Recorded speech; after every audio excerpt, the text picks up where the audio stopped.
ઠગાઈનો મામલો સામે આવ્યો છે। અમદાવાદની એક મહિલા સહિત 3 આરોપીઓ વિરુદ્ધ ફરિયાદ થઈ છે। ભરત સોલંકી, શિલ્પા દવે અને જગદીશભાઈ વિરુદ્ધ આ ફરિયાદ થઈ છે। જી હા, સાળંગપુર મંદિરની હોસ્પિટલમાં કામ કરે છે ભરત સોલંકી। MPHWની ભરતીમાં સરકારી નોકરીની લાલચ આપી, જેમાં અમદાવાદની મહિલા શિલ્પા દવે સહિત 3 ગઠિયાઓ વિરુદ્ધ 43 લાખ રૂપિયાની છેતરપિંડીની ફરિયાદ નોંધાઈ છે।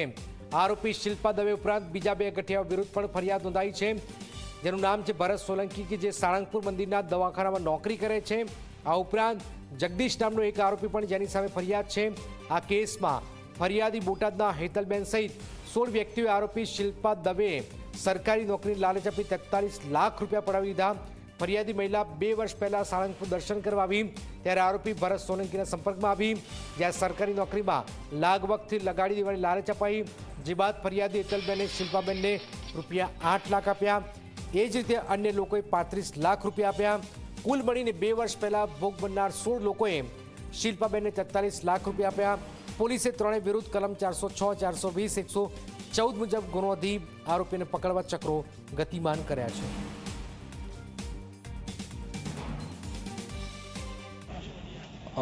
અમે જે 2022માં MPHWની એક્ઝામ આપેલી, પછી એક્ઝામ આપ્યા બાદ અમારો સંપર્ક સાળંગપુર મંદિરમાં જે દવાખાનું ચલાવે છે ભરતભાઈ સોલંકી કરીને એમનો કોન્ટેક્ટ થયેલો, અને એને અમે ભરતભાઈ સોલંકીએ અમને વિશ્વાસ અપાયો કે અમે કે નોકરી બાબતથી કે નોકરી અપાવી આવીશું તમને।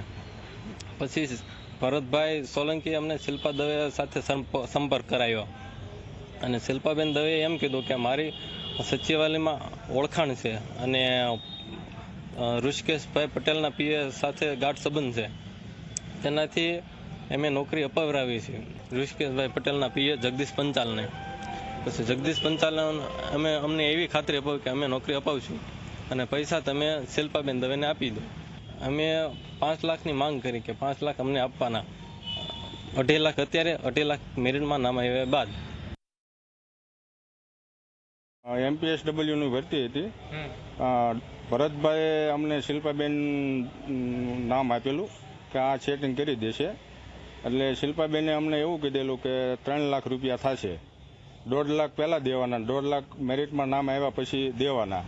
પછી મેરિટમાં નામ આવ્યું નહીં એટલે અમને એવું થયું કે અમારી સાથે છેતરપિંડી થઈ છે, એટલે અમે કાલે વિછ્યા કેસ દાખલ કર્યો છે અને નાથીને અમને બોટાદ મોકલ્યા છે, એટલે એ બાબતે અમે બોટાદ આવ્યા છીએ। એ જે હેતલબેન ગોહિલ કે જેઓ ફરિયાદી છે, તેમને શિલ્પાબેન દ્વારા આવી ખોટી જે છે તે લાલચ છે તે આપવામાં આવી હતી, અને તેના આધારે જગદીશભાઈ કરીને કોઈ વ્યક્તિ છે તેમના ખોટા નામ આધારે તેમની પાસેથી પૈસા પડાવી લેવા, તેવા આધારે આ સમગ્ર કાવતરું છે તે રચવામાં આવ્યું હતું। આ બાબતે અમે તપાસ છે તે કરી રહ્યા છીએ। આ ફરિયાદમાં કુલ 43 લાખ અને 50,000 જેટલી રકમની છેતરપિંડી છે તે કરવામાં આવી હોય તેવી વિગત છે તે સામે આવી છે, જેમાં ફરિયાદી બેન છે તેમના 8 લાખ અને અન્ય 35 લાખ એમ કુલ 16 વ્યક્તિઓની ફરિયાદ છે તે આ તપાસ છે તે ચાલુ છે। અંદાજે 8 વ્યક્તિઓ છે તે બોટાદ જિલ્લાના રહેવાસીઓ છે, બાકીના છે તે રાજકોટ અને સુરેન્દ્રનગરના રહેવાસીઓ છે।